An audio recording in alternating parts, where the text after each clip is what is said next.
It's magic.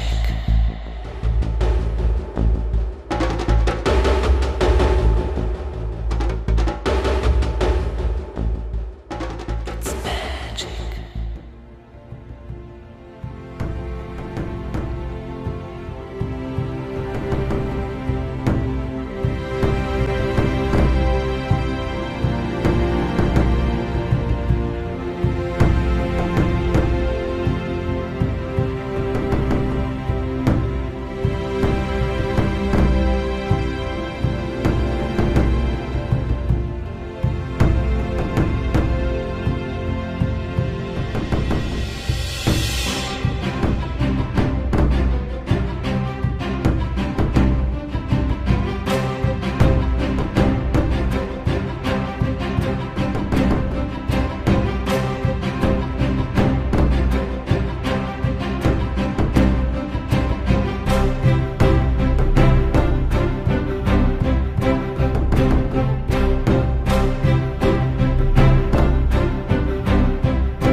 Meu otimismo está baseado na certeza de que esta civilização vai desmoronar.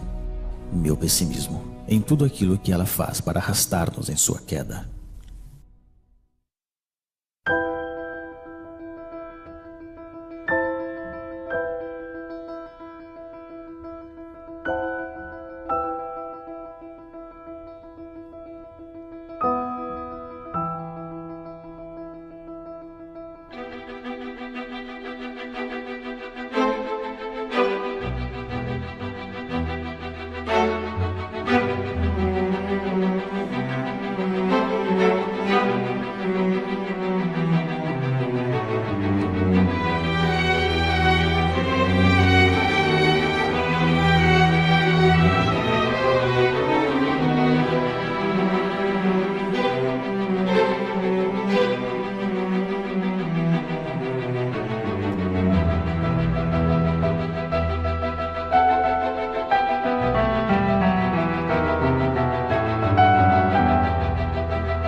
Que época terrível esta, onde idiotas dirigem cegos. William Shakespeare.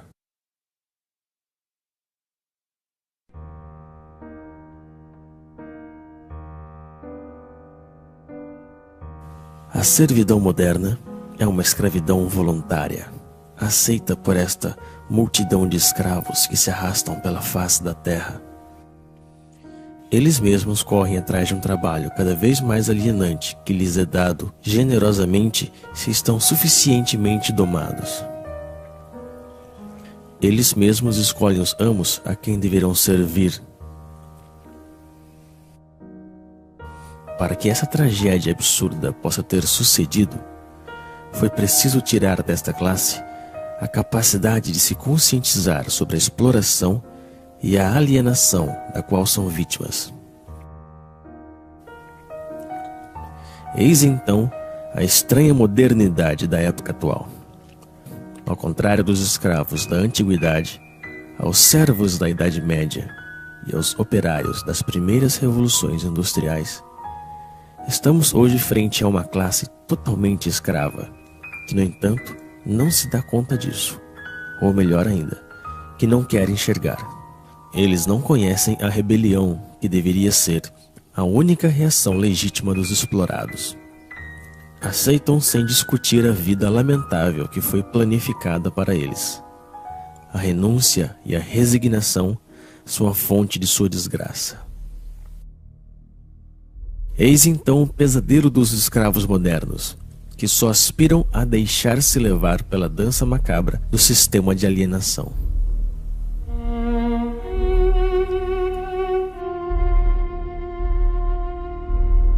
A opressão se moderniza, estendendo por todas as partes as formas de mistificação que permitem ocultar nossa condição de escravos.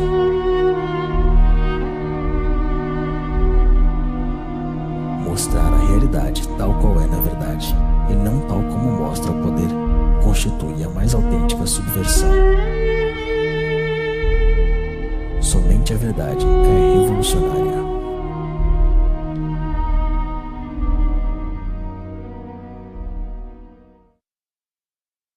O urbanismo é a tomada do meio ambiente natural e humano pelo capitalismo, que, ao desenvolver-se em sua lógica de dominação absoluta, refaz a totalidade do espaço como seu próprio cenário. Guy Debord, A Sociedade do Espetáculo.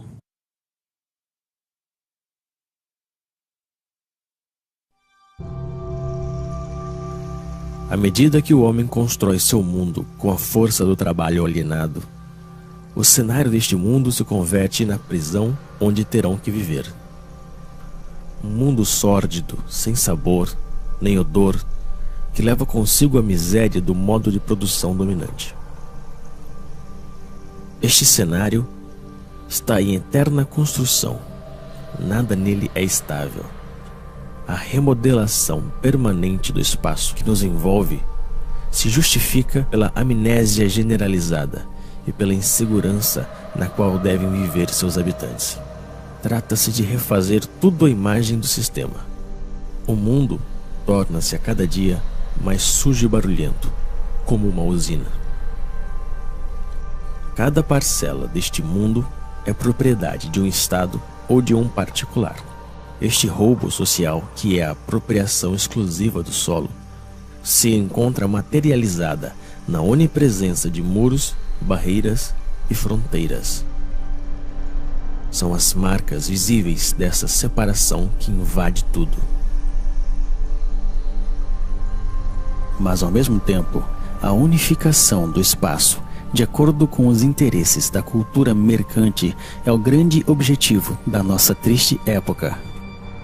O mundo deve transformar-se em uma imensa autópsia, racionalizada ao extremo, para facilitar o transporte das mercadorias. Todo obstáculo, natural ou humano, deve ser destruído. O ambiente onde se aglomera esta massa servil é o fiel reflexo de sua vida. Se assemelha a jaulas, a prisões, a cavernas. Porém, contrariamente aos escravos e aos prisioneiros, o explorado dos tempos modernos deve pagar por sua jaula.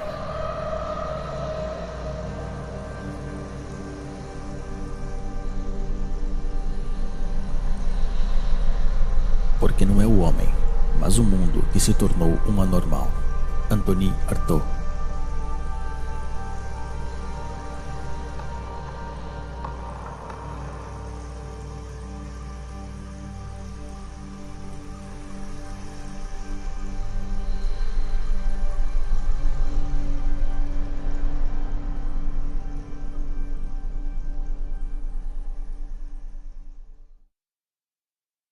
À primeira vista, a mercadoria parece uma coisa simples, trivial, evidente. Porém, analisando-a, vê-se complicada, dotada de sutilezas metafísicas e discussões teológicas.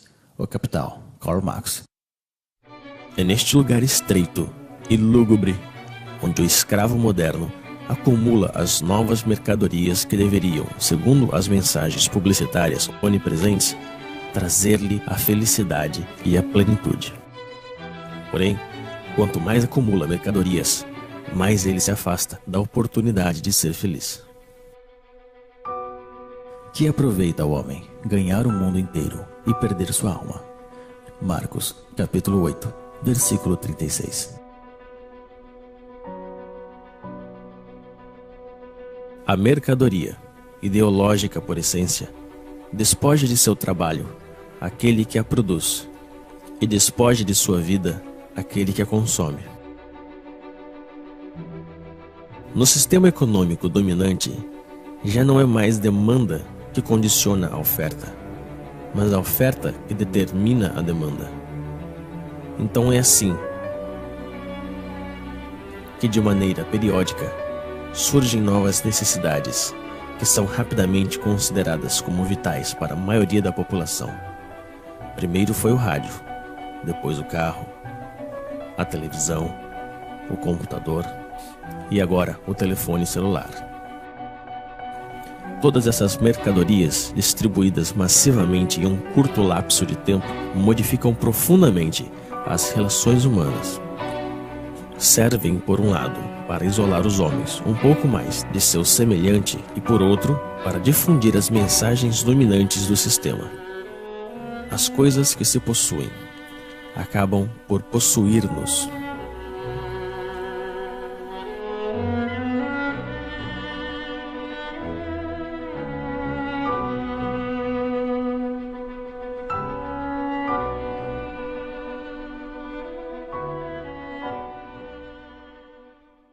O que vem a ser alimento para um é veneno para outro. Para Celso.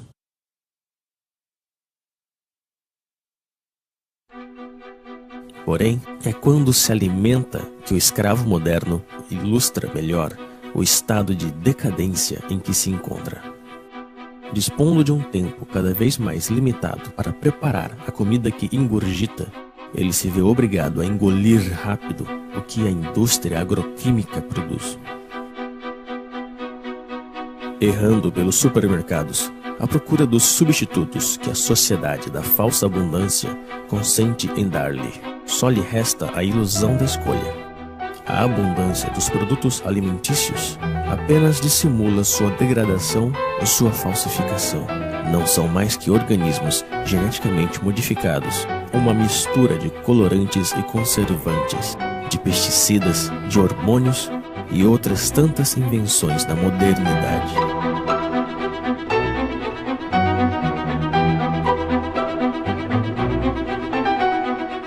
O prazer imediato é a regra de todo modo de alimentação dominante. Também é a regra de todas as formas de consumo, e as consequências que ilustram essa forma de alimentação se veem em todas as partes. Mas é frente à indigência da maioria que o homem ocidental goza de sua posição e de seu consumo frenético. Em vista disso, a miséria está em todos os lados, onde reina a sociedade totalitária mercante. A escassez é o reverso da moeda da falsa abundância. E num sistema que promove a desigualdade como critério de progresso, mesmo se a produção agroquímica é suficiente para alimentar a totalidade da população mundial, a fome nunca deverá desaparecer.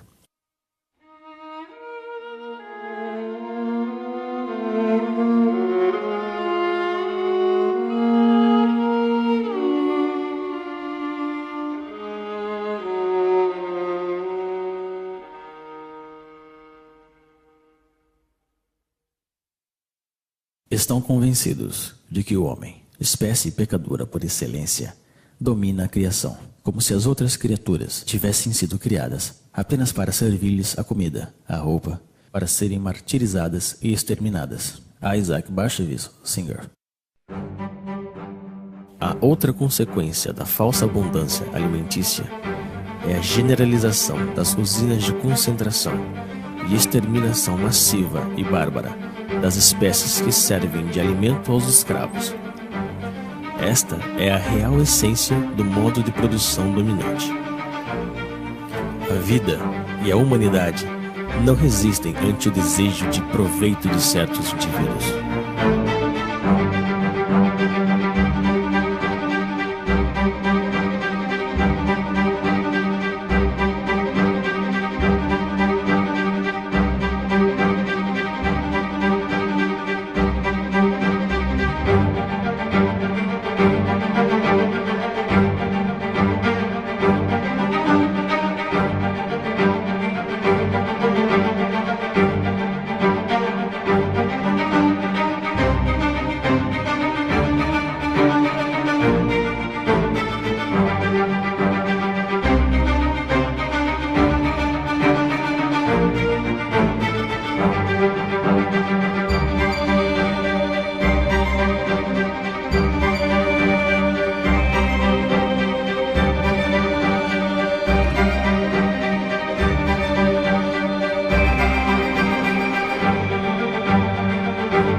Que triste é pensar que a natureza fala e que a espécie humana não a escuta.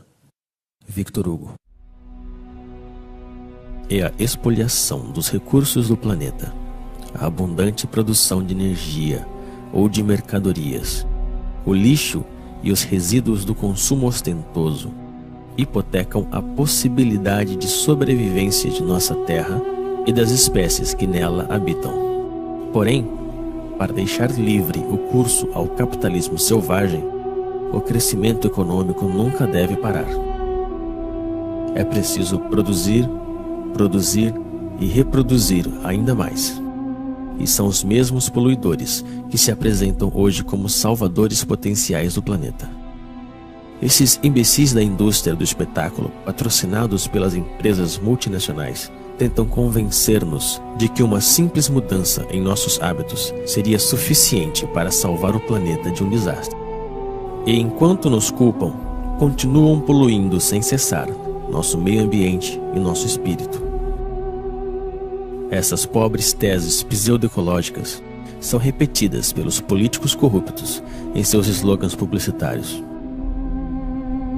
Porém, nunca propõem uma mudança radical no sistema de produção. Trata-se, como sempre, de mudar alguns detalhes para que tudo fique como antes.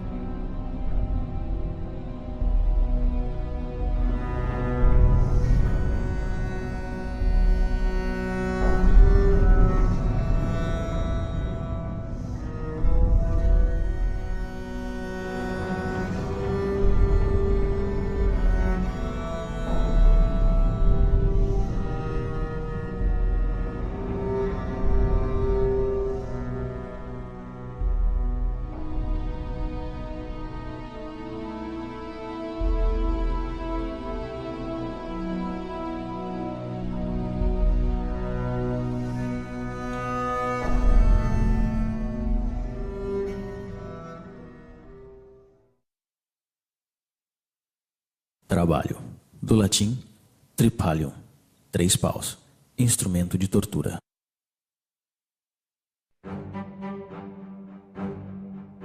Mas para entrar na roda do consumo frenético é necessário ter dinheiro. E para conseguir dinheiro é preciso trabalhar, ou seja, vender-se. O sistema dominante fez do trabalho seu principal valor. E os escravos devem trabalhar mais e mais para pagar a crédito a sua vida miserável. Eles estão esgotados de tanto trabalhar, perdem a maior parte de sua energia e têm que suportar as piores humilhações. Passam toda a sua vida realizando uma atividade extenuante e insidiosa que é proveitosa apenas para alguns. A invenção do desemprego moderno tem como objetivo assustá-los e fazê-los agradecer sem parar a generosidade do poder que se mostra tão generoso com eles. Que fariam sem esta tortura que é o trabalho? E são essas atividades alienantes que são apresentadas como libertadoras. Que mesquinhez e que miséria!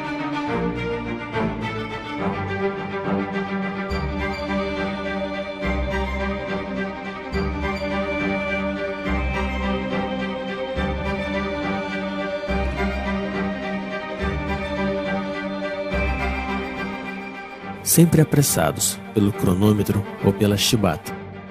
Cada gesto dos escravos é calculado a fim de aumentar sua produtividade.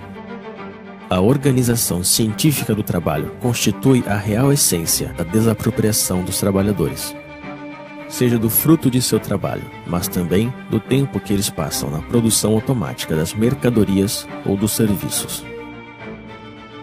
O papel do trabalhador se confunde com o da máquina nas usinas, com o computador nos escritórios. O tempo pago não volta mais.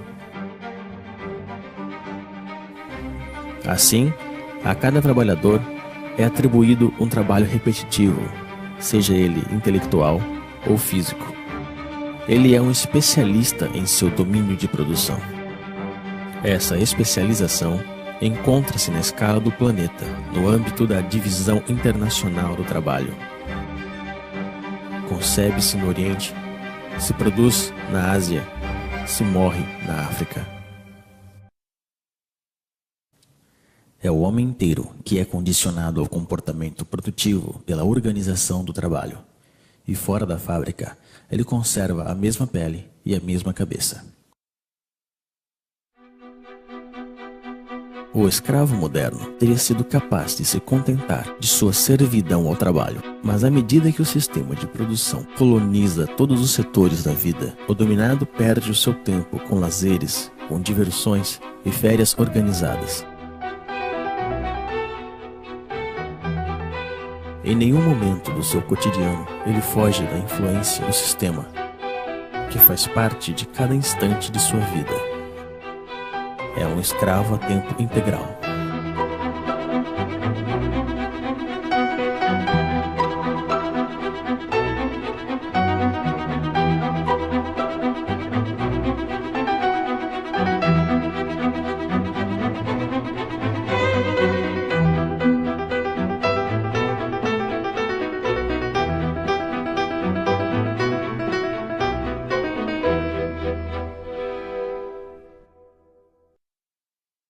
A medicina faz-nos morrer mais.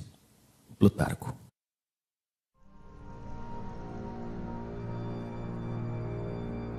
A origem dos males do escravo moderno está na degradação generalizada de seu ambiente, do ar que respira e da comida que ele consome.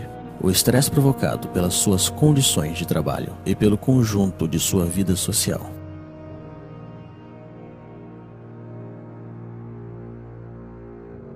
Sua condição subserviente é um mal que nunca encontrará remédio. Somente a total liberação da condição na qual ele se encontra pode permitir ao escravo moderno se libertar de seus sofrimentos. A medicina ocidental só conhece um remédio contra os males dos quais sofrem os escravos modernos: a mutilação. É a base de cirurgias, de antibióticos ou de quimioterapia que se trata aos pacientes da medicina mercantil. Nunca se trata a origem do mal, senão que as suas consequências. pelo motivo de que essa busca da origem do mal nos conduziria inevitavelmente à condenação fatal da organização social em toda a sua totalidade.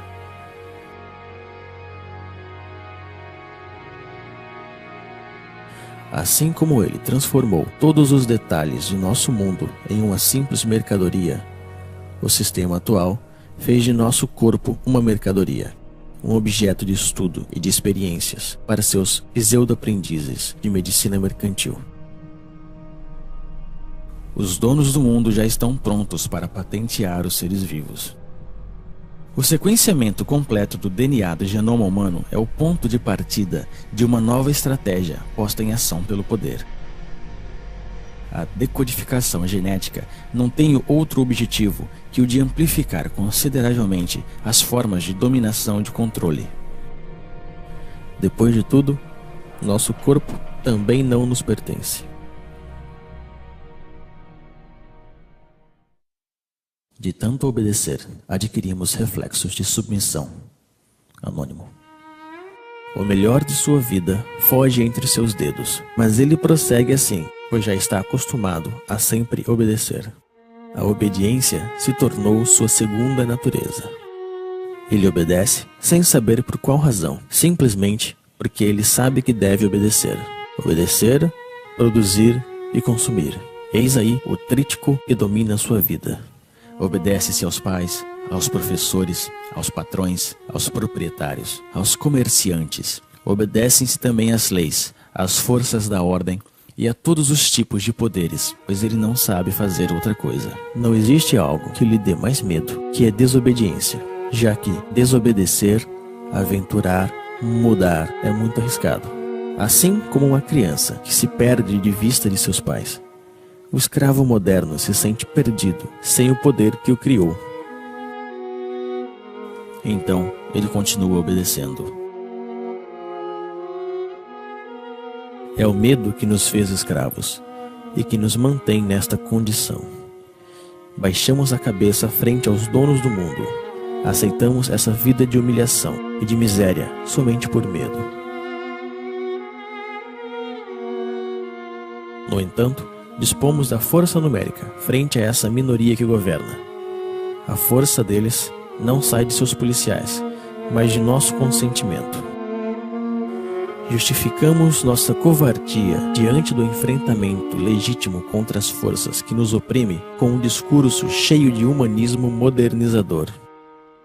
A rejeição da violência revolucionária está ancorada nos espíritos daqueles que se opõem ao nome dos valores que este mesmo sistema nos ensinou. Porém, quando se trata de conservar sua hegemonia, o poder não hesita em se vestir da violência. Sob um governo que prende qualquer homem injustamente, o único lugar digno para um homem justo também é a prisão. Henry David Thoreau, A Desobediência Civil. No entanto, ainda existem indivíduos que escapam ao controle das consciências, mas estão sob vigilância. Todo ato de rebelião ou de resistência está de fato assimilada a uma atividade desviada ou terrorista. A liberdade só existe para aqueles que defendem os imperativos mercantis. A oposição real ao sistema dominante, infelizmente, é totalmente clandestina. Para estes opositores, a repressão é a regra em uso.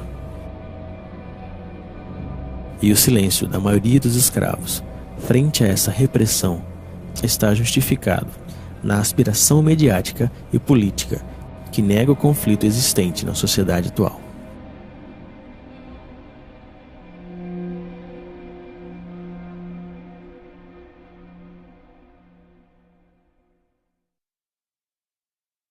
O que outrora se fazia por amor a Deus, hoje se faz por amor ao dinheiro, isto é, daquilo que hoje confere o sentimento de poder mais elevado e a boa consciência. Nietzsche, Aurora. Como todos os seres oprimidos da história, o escravo moderno precisa de seu misticismo e de seu Deus para anestesiar o mal que lhe atormenta e o sofrimento que lhe sufoca. Mas esse novo Deus, a quem entregou sua alma, não é nada mais que nada. É um pedaço de papel, um número que tem apenas sentido, porque todo mundo decidiu dar-lhe. É em nome deste novo Deus que ele estuda, que ele trabalha, que ele luta e se vende. É em nome desse novo Deus que ele abandonou seus valores e está disposto a fazer qualquer coisa. Ele acredita que quanto mais tem dinheiro, mais se libertará dos problemas dentro dos quais ele está aprisionado. Como se a possessão andasse de mãos dadas com liberdade. A liberação é uma acesse que provém do domínio de si mesmo, um desejo e uma vontade de atuar. Está no ser e não no ter. Porém, é preciso decidir-se a não mais servir nem obedecer. É preciso também romper com esse hábito, que ao parecer ninguém ousa recriminar. O escravo moderno está convencido de que não existe alternativa na organização do mundo atual. Ele se resignou a esta vida porque pensa que não pode haver outra, e é aí mesmo que se encontra a força da dominação presente. Entreter a ilusão desse sistema que colonizou toda a face da Terra. É o fim da história. Convenceu a classe dominada que adaptar-se à sua ideologia é como adaptar-se ao mundo tal qual se mostra e como sempre foi. Sonhar com outro mundo se tornou um crime criticado unanimemente pelos meios de comunicação e os poderes públicos. O criminoso, na realidade, é aquele que contribui, consciente ou não, na demência da organização social dominante. Não existe loucura maior que a do sistema atual.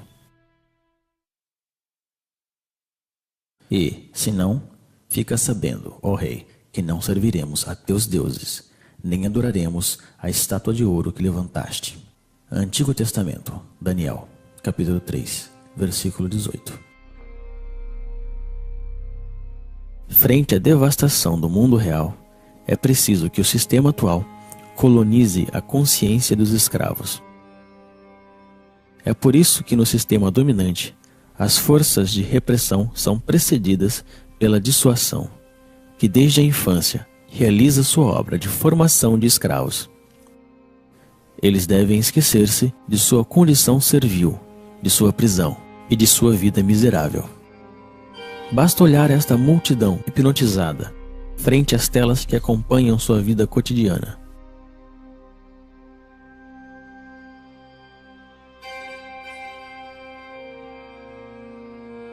Eles enganam sua insatisfação permanente com o reflexo de uma vida sonhada, feita de dinheiro, de glória e aventura.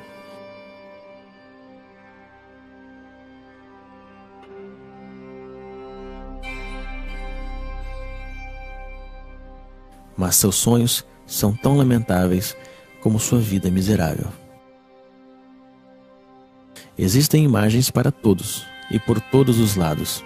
Essas imagens levam consigo a mensagem ideológica da sociedade moderna e serve de instrumento de unificação e de propaganda. Vão crescendo à medida que o homem é desapropriado de seu mundo e de sua vida.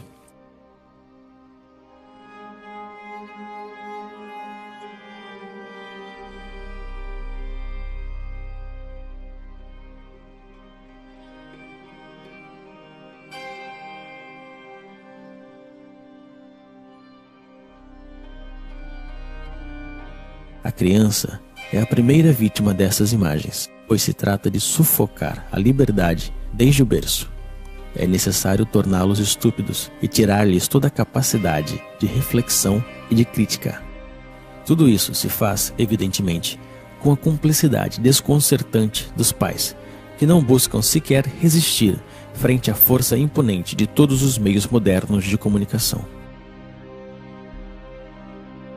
Eles mesmos compram todas as mercadorias necessárias para escravizar sua progenitura. Desapropriam-se da educação de seus filhos e deixam que o sistema alienador e medíocre se encarregue dela.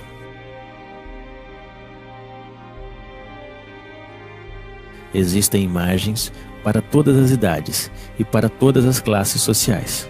Os escravos modernos confundem essas imagens com cultura e, às vezes, com arte.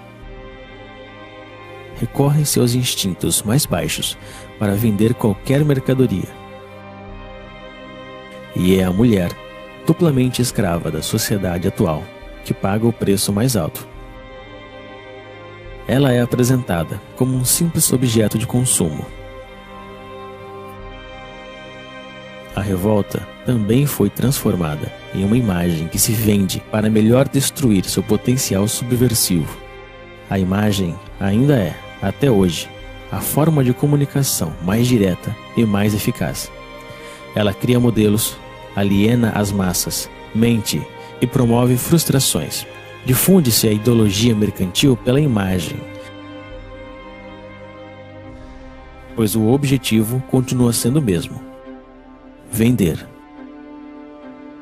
Modelos de vida ou produtos, comportamentos ou mercadorias. Vender é o único que importa. Estas pobres criaturas se divertem, mas esse divertimento só serve para distrair os mesmos do verdadeiro mal que lhes afeta. Deixaram que fizessem de suas vidas qualquer coisa e fingem sentir-se orgulhosos por isso. Tentam transmitir uma satisfação, mas ninguém acredita. Não conseguem enganar-se a si mesmos quando se deparam com o reflexo frio do espelho da vida. Assim, perdem tempo com estúpidos que lhes fazem rir e cantar, sonhar ou chorar.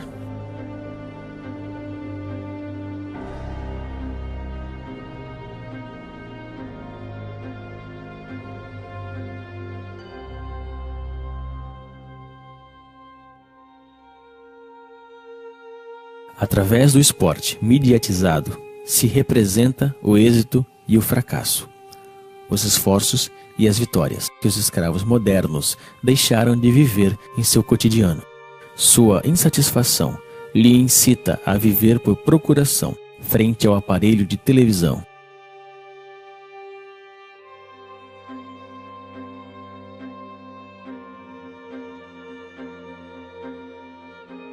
Assim, como os imperadores da Roma antiga compravam a submissão do povo com pão e jogos, hoje em dia é com diversões e consumo do vazio que se compra o silêncio dos escravos.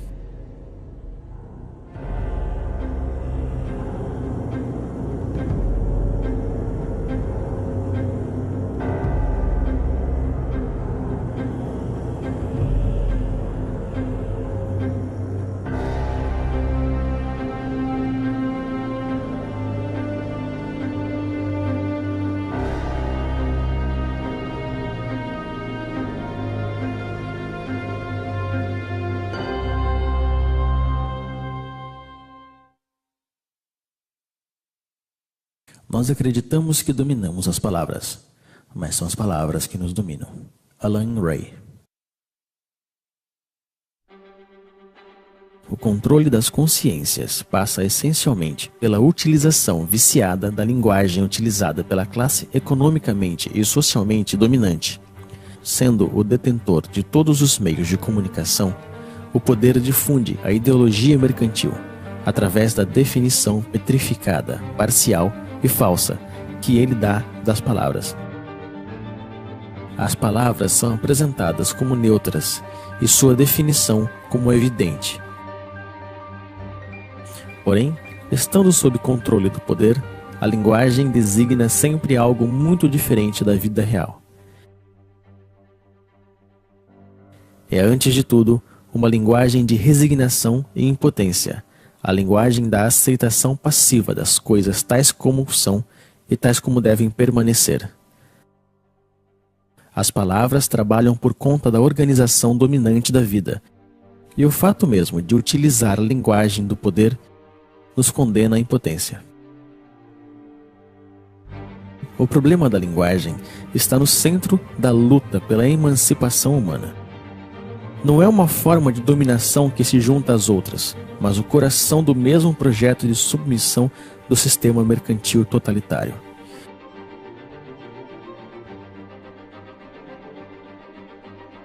Para que uma mudança radical surja de novo, é preciso uma tomada radical da linguagem e também da comunicação real entre as pessoas. É nisso que o projeto revolucionário se une ao projeto poético. Na efervescência popular, a palavra é tomada e reinventada por grupos extensos. A espontaneidade criadora se apodera de cada um e nos reúne a todos.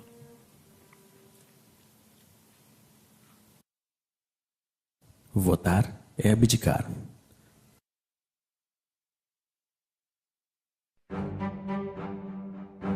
No entanto, os escravos modernos ainda se veem como cidadãos.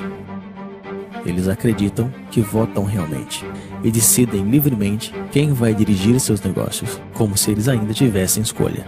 Apenas conservaram a ilusão. Vocês acreditam que ainda existe uma diferença fundamental quanto à escolha da sociedade na qual nós queremos viver entre o Partido Socialista e a direita populista da França, entre os democratas e os republicanos dos Estados Unidos, entre os trabalhistas e conservadores do Reino Unido? Não existe oposição, pois os partidos políticos dominantes estão de acordo sobre o essencial, que é a conservação da atual sociedade mercantil. Não existem partidos políticos susceptíveis de chegar ao poder que duvidem do dogma do mercado. E são com esses partidos que a cumplicidade mediática monopoliza as aparências. Discutem por pequenos detalhes, esperando que tudo fique onde está. Brigam por saber quem ocupará os lugares oferecidos pelo parlamentarismo mercantil. Estas estúpidas briguinhas são difundidas pelos meios na intenção de ocultar um verdadeiro debate sobre a escolha da sociedade na qual desejamos viver. A aparência e a futilidade dominam profundamente o afronto e as ideias. Tudo isso não se parece, nem de perto e nem de longe, a uma democracia. A democracia real se define primeiro e antes de tudo pela participação massiva dos cidadãos na gestão dos interesses da cidade. Ela é direta e participativa e encontra sua maior expressão na Assembleia Popular e no diálogo permanente sobre a organização da vida comum. A forma representativa e parlamentar que usurpam o nome da democracia limitam o poder dos cidadãos pelo simples direito ao voto, ou seja, a nada. Tão real que não existe diferença entre o cinza claro e o cinza escuro. As cadeiras do parlamento estão ocupadas pela imensa maioria da classe econômica dominante, seja ela de direita ou da pretendida esquerda social-democrática. O poder não é para ser conquistado, ele tem que ser destruído. O poder é tirano por natureza, seja ele exercido por um rei, por um ditador ou um presidente eleito. A única diferença na democracia parlamentar é que os escravos têm a ilusão que podem escolher eles mesmos os mestres que eles deverão servir. O direito ao voto fez dos mesmos cúmplices da tirania esmagadora. Eles não são escravos porque existem amos, senão que existem amos porque decidiram permanecerem escravos. A natureza não criou amos nem escravos. Eu não quero dar nem receber leis. Denis Diderot. O sistema dominante se define então pela onipresença de sua ideologia mercante. Ela ocupa, ao mesmo tempo, todo o espaço e todos os setores da vida. Ela não diz nada mais que produza, venda, consuma, acumula. Ela reduziu todas as relações humanas em relações mercantes e considera nosso planeta como uma simples mercadoria. O dever que nos impõe é o trabalho servil. O único direito que ele reconhece é o direito da propriedade privada. O único Deus que ele adora é o dinheiro. O monopólio da aparência é total. Somente aparecem os homens e os discursos favoráveis na ideologia dominante. A crítica deste mundo está afogada no mar midiático que determina o que é bem ou mal e o que se pode ver ou não.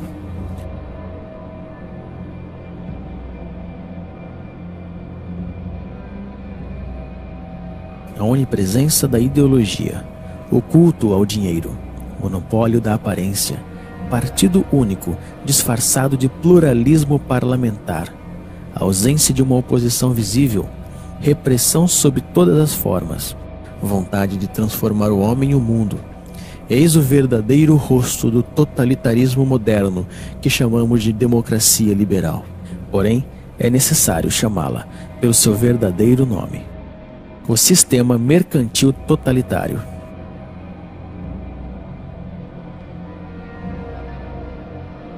O homem, a sociedade e o conjunto de nosso planeta estão a serviço desta ideologia. O sistema mercantil totalitário realizou o que nenhum totalitarismo conseguiu fazer antes: unificar o mundo à sua imagem. Hoje, já não existe exílio possível.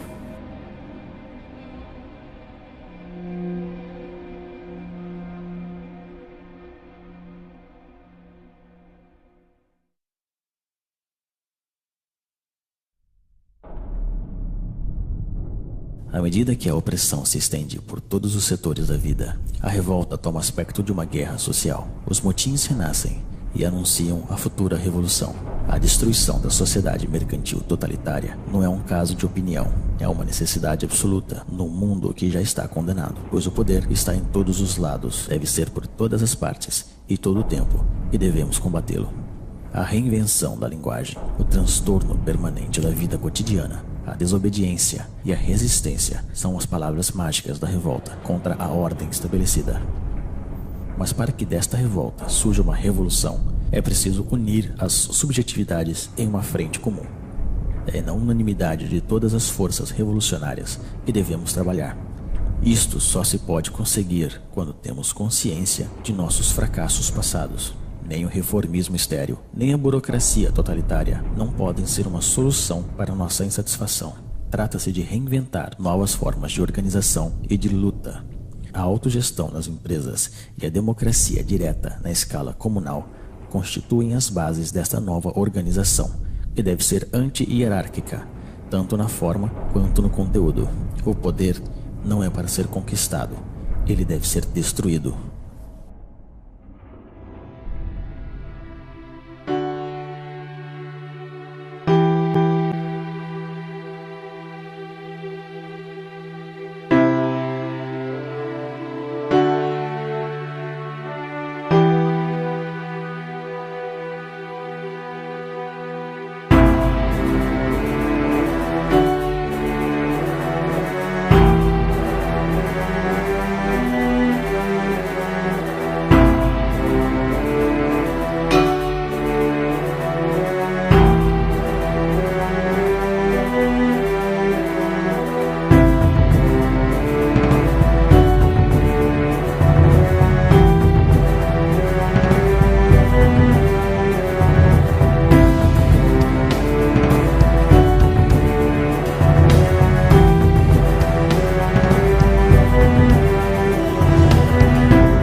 Cavalheiros, a vida é muito curta.